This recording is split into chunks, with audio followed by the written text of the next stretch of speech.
Hi అండి, అందరూ బాగున్నారా? చికెన్ కర్రీ ఎలా చేయాలో చూద్దాము. ప్రాసెస్ చూసేద్దాము. చికెన్ అయితే తీసుకున్నాను, నీట్గా వాష్ చేసి పెట్టుకున్నాను. పచ్చిమిరపకాయలు, ఉల్లిపాయలు తరిగానండి, సన్నగా తరిగి పెట్టుకున్నాను.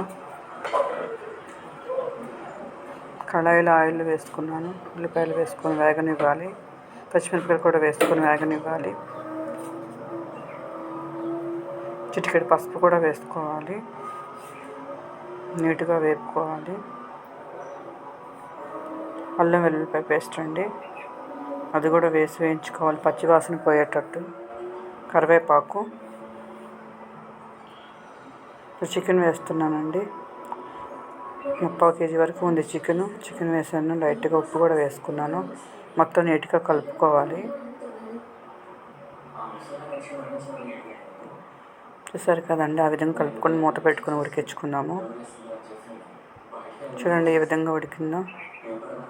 ఒకసారి మొత్తం తిప్పుకున్నాము. ధనియాల పొడి అండి, ఒకసారి నీట్గా కలుపుకున్నాము.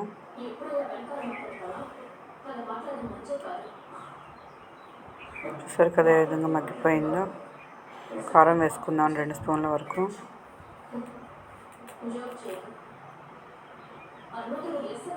కారం అంతా ముక్కకు పట్టే విధంగా వేయించుకున్నాక వాటర్ యాడ్ చేస్తున్నాను. 1 కప్పు వాటర్ వేసుకున్నాను.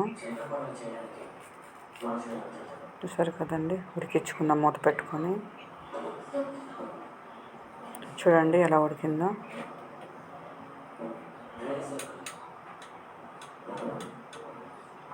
ముక్క నీట్గా ఉడికిపోయిందండి.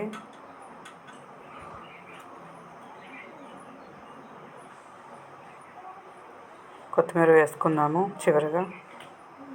కొంచెం కరివేపాకు. చూడండి నీట్గా ఉడికిపోయిందండి. కూర కూడా చిక్కబడింది. బాగుంది కదా. Please subscribe.